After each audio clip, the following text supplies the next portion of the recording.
नगर पंचायत कटघर लालगंज के राम जानकी मैदान में जनता क्रांति पार्टी राष्ट्रवादी का 7वां स्थापना दिवस व सम्राट पृथ्वीराज चौहान, एकता महायज्ञ इंद्राज चौहान, पूर्व प्रधान व पूर्व प्रत्याशी नगर पंचायत कटघर लालगंज की अध्यक्षता में संपन्न हुआ। कार्यक्रम के मुख्य अतिथि जनता क्रांति पार्टी के राष्ट्रीय अध्यक्ष कमलेश चौहान ने पार्टी के स्थापना दिवस व पृथ्वीराज चौहान एकता महायज्ञ कार्यक्रम को संबोधित करते हुए कहा, प्रदेश व देश की सरकार गरीबों को अनाज न दे, गरीबों के बच्चों को इंजीनियरिंग, मेडिकल, स्नातक, स्नातकोत्तर, पीएचडी सहित अन्य उच्च शिक्षा को निःशुल्क दिया जाए।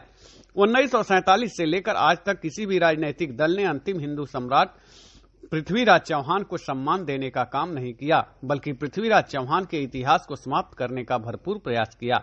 वक्ता के रूप में प्रदेश अध्यक्ष सुनील चौहान राणा, मटरू चौहान, इंद्राज चौहान, जय बहादुर मौर्य, कृपा शंकर चौहान, लौटन चौहान, पंवरू चौहान, करिया चौहान, चंदा चौहान, देवराज चौहान, रंजीत चौहान, राम अवतार चौहान सहित अन्य वक्ताओं ने अपना अपना विचार रखा।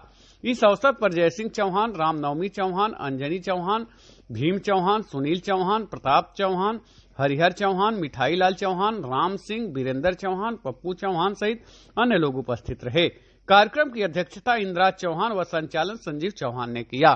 क्रांति पार्टी राष्ट्रवादी का 7वां स्थापना दिवस है और उसके साथ साथ पृथ्वीराज चौहान एकता महायज्ञ का कार्यक्रम है। पार्टी इस प्रदेश और देश में कोई भी पार्टी बनती है तो चुनाव लड़ने के लिए बनती है और पार्टियों का अपना एजेंडा है। तो जनता क्रांति पार्टी राष्ट्रवादी का भी एजेंडा है।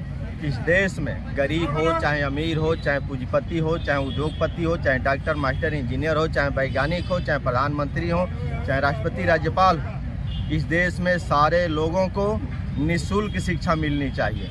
चाहे आप 1 से लेकर के इंटर करवाइए, ग्रेजुएशन करवाइए, पीएचडी करवाइए, एमबीबीएस करवाइए, आईआईटी करवाइए, आईआईएम करवाइए, सारी शिक्षा भारत में निःशुल्क होनी चाहिए। हमारे नागरिकों को निःशुल्क स्वास्थ्य का प्रबंध भी होना चाहिए। इसलिए कि यदि 2 चीज़ देश में निःशुल्क मिल जाएगी, पढ़ाई और दवाई, तो देश की जनता मेहनत मजदूरी करके भी अपनी जीविका चला सके। पृथ्वीराज चौहान जी का जो महायज्ञ का कार्यक्रम है, आप देखे होंगे, पढ़े होंगे, सुने। प्रधानमंत्री नरेंद्र मोदी जी दिल्ली से चल करके बनारस जाते हैं, रविदास जी की पूजा करते हैं, कुशीनगर जाते हैं, बुद्ध जी की पूजा करते हैं, बहराइच जाते हैं, महाराजा सुहेलदेव की पूजा करते हैं, गुजरात जाते हैं, पटेल की पूजा करते हैं, बम्बई जाते हैं, शिवाजी की पूजा करते हैं, तमाम अन्य प्रदेशों में तमाम अन्य महापुरुषों की पूजा करते हैं। लेकिन जिस शहर में रहते हैं, उसी शहर के शासक अंतिम हिंदू सम्राट पृथ्वीराज चौहान के चित्रों पे लगभग 10 वर्षों में माननीय नरेंद्र मोदी जी ने फूल भी चढ़ाने का काम नहीं किया।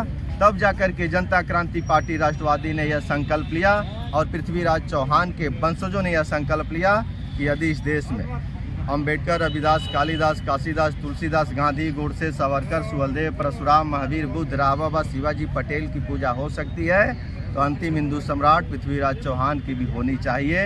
यदि इन सारे लोगों की जयंती पुण्यतिथि मन सकती है तो इनकी भी मननी चाहिए। इन सारे लोगों को सरकार की तरफ से सम्मान मिल सकता है। ताजा तरीन खबरों के लिए बने रहिए टुडे न्यूज S1 पर। लालगंज से सत्येंद्र सिंह की रिपोर्ट।